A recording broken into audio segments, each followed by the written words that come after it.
युसीकुमुल्लाहु फी औलादिकुम लिज़्ज़करि मिस्लु हज़्ज़िल उन्सयैन फ़इन कुन्न निसाअन फ़ौक़ इस्नतैन फ़लहुन्न थुलुसा मा तरक वइन कानत वाहिदतन फ़लहा निस्फ़ वलिअबवैहि लिकुल्लि वाहिदिन मिन्हुमा अस्सुदुस मिम्मा तरक इन कान लहु वलद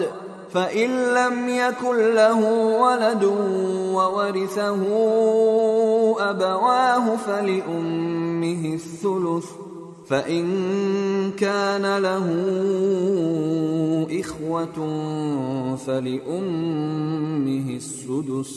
मिन बअद वसिय्यत यूसी बिहा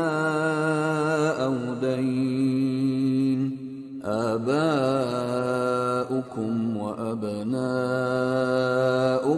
ला तदरून अय्युहुम अक़रबु लकुम नफ़अ फ़रीज़तन मिनल्लाह इन्नल्लाह कान अलीमन हकीमा। अल्लाह तुम्हारी औलाद के बारे में तुमको इरशाद फरमाता है कि एक लड़के का हिस्सा 2 लड़कियों के हिस्से के बराबर है, और अगर औलाद मैयत सिर्फ लड़कियां ही हों यानी 2 या 2 से ज्यादा तो कुल तरके में उनका 2/3 है, और अगर सिर्फ एक लड़की हो तो उसका निस्फ है, और मैयत के माँ बाप का यानी दोनों में से हर एक का तरके में 6ठा हिस्सा है, बशर्ते के मैयत की औलाद हो।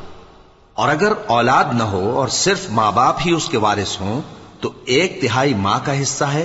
और अगर मैयत के भाई भी हों तो माँ का 6ठा हिस्सा होगा। और ये तक़सीम तरका मैयत की वसीयत की तामील के बाद जो उसने की हो या कर्ज के अदा होने के बाद जो उसके जिम्मे हो अमल में आएगी। तुमको मालूम नहीं कि तुम्हारे बाप दादों और बेटों और पोतों में से फायदे के लिहाज से कौन तुमसे ज्यादा करीब है।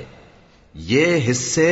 अल्लाह के मुकर्रर किए हुए हैं, और अल्लाह सब कुछ जानने वाला है, हिकमत वाला है।